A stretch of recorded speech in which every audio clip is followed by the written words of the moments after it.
how to disable the save option on Snapchat. Hello and welcome to our YouTube channel How to Tutorials.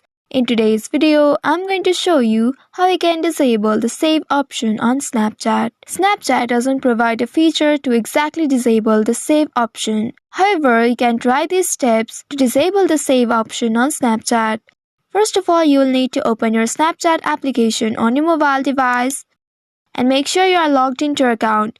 Once you open your Snapchat application, you will land on this homepage. Here at the bottom, you will find various icons. Tap on this message icon at the left side. Once you tap on it, now you will reach to the conversation section. And once you are in the chat section, here find the conversation or the friend you want to disable the save option for. Tap on their profile to enter it. Once you reach to their chat page, tap on the person's name at the top. And by tapping on it, you will reach to this page. Here at the top, you will find 3 dots. Tap on these 3 dots at the top right, and at the bottom, a pop-up window will appear.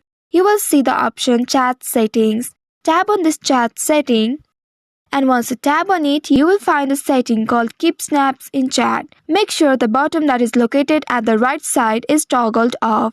If not, you can simply tap on it and toggle this button to switch it off. Now after doing this, here tap on this Delete Chat option and finally choose After Viewing option to set the chat to delete automatically after they are seen. The messages will be deleted after they are seen. So by following these steps, you'll be able to disable the save option on Snapchat. I hope this tutorial was helpful. If yes, don't forget to like, share and subscribe to our channel. Also hit that bell icon to never miss any updates from us. Thank you for watching.